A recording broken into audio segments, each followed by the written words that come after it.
Assalamualaikum dan salam sejahtera. Nama saya Nur Syakira binti Haridan. Nombor matrik D2018-2085638. Video ini adalah untuk pentadsiran akhir bagi subjek Falsafah Ilmu Kumpulan S. Ia memerlukan saya memilih satu daripada 3 soalan, iaitu saya memilih soalan nombor 1 yang bertajuk Pembandingan Teori Kebenaran, Struktural Paradigmatik dan Performatif.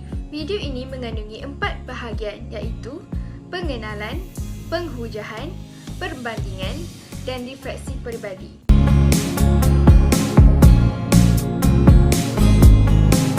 Kita mulakan dengan pengertian kepada teori kebenaran, iaitu ia merujuk kepada pengetahuan versus ilmu pengetahuan. Manusia hidup di dunia ini pada hakikatnya mempunyai keinginan untuk mencari pengetahuan dan kebenaran. Manusia selalu berusaha menemukan kebenaran. Beberapa cara ditempuh untuk memperoleh kebenaran dengan menggunakan rasio, seperti para rasionalis, para falsafah dan melalui pengalaman atau empiris. Plato pernah berkata, apakah kebenaran itu? Dan Bradley pula menjawab, kebenaran itu adalah kenyataan, tetapi bukanlah kenyataan itu tidak seharusnya terjadi kerana ia boleh saja berlaku dalam berbentuk ketidakbenaran. Terdapat 2 pengertian kebenaran, iaitu kebenaran bererti nyata terjadi di satu pihak dan dalam erti lawan pula ialah ketidakbenaran. Pandangan tentang suatu kebenaran bergantung dari sudut pandang ahli falsafah. Ia sangat penting terutama dalam hal ukuran kebenaran.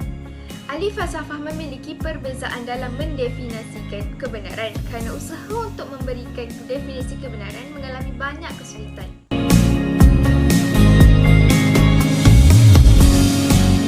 Seterusnya adalah penghujahan struktural paradigmatik. Ia adalah pertumbuhan kebenaran korespondensi. Hingga kini, analisis regresi, analisis faktor, analisis statistik lanjutan lainnya masih ditafsirkan sebagai korespondensi satu elemen dengan elemen lain.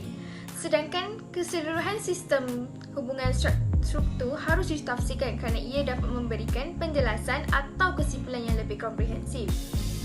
Thomas Samuel Kuhn berkata, kebenaran berdasarkan kepada paradigma atau perspektif tertentu yang disokong oleh sekelompok ilmuwan.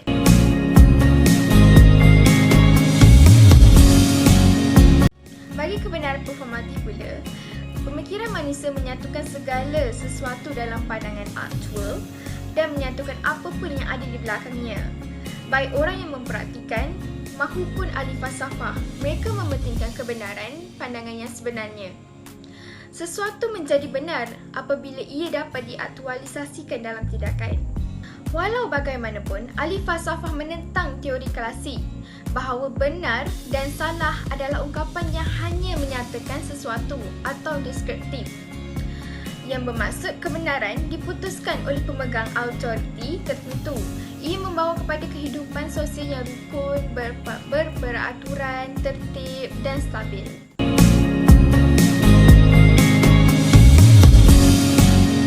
Perbandingan bagi teori kebenaran struktural paradigmatik yang dikenali sebagai the structural theory of the truth. Kebenaran berdasarkan paradigma atau perspektif tertentu yang disokong oleh para ilmuwan.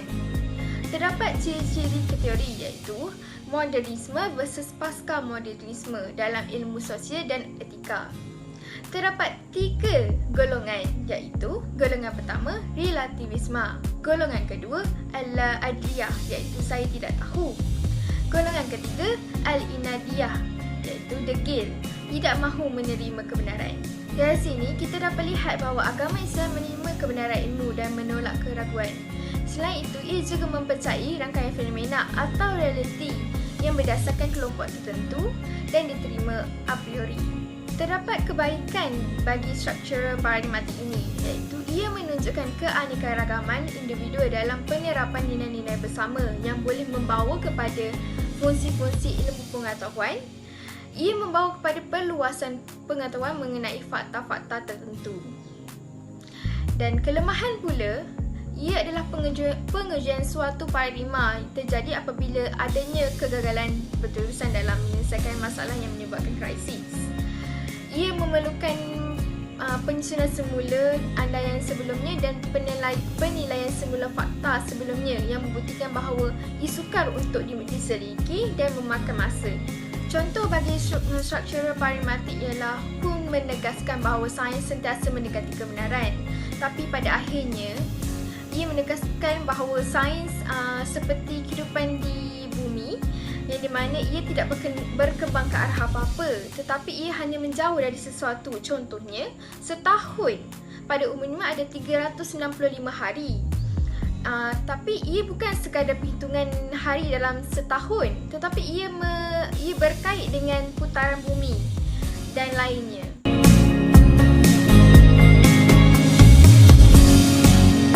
Perbandingan teori kebenaran performatif, iaitu the performative theory of truth. Ia adalah kebenaran yang diputuskan oleh pemegang autoriti seperti pihak pemerintah dan pemimpin masyarakat. Contohnya, keputusan kerajaan dalam menekankan mata pelajaran wajib. Terdapat kebaikan bagi teori kebenaran performatif ini, iaitu ia membawa kehidupan sosial yang rukun, berperaturan, tertib dan stabil. Seperti masyarakat sangat patuh pada adat dan kebiasaannya, ia seakan-akan kebenaran mutlak.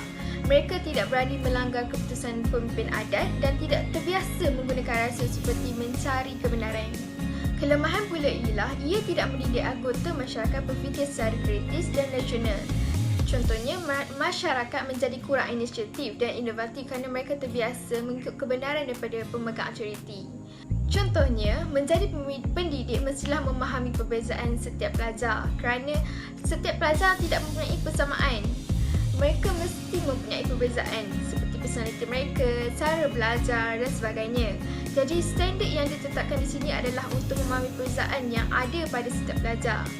Untuk menjadi pendidik yang sejati, mereka hendaklah menjadi orang yang memahami perbezaannya. Artinya, teori ini akan membina realiti ideal atau prestasi yang baik.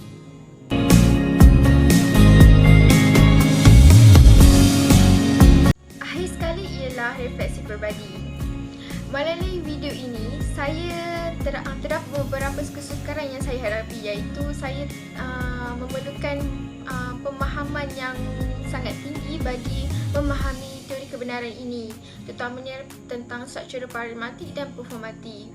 Tanpa pemahaman yang baik tentang topik ini, ia akan membawa kepada ketidakfahaman, terutamanya dalam memberikan penerangan.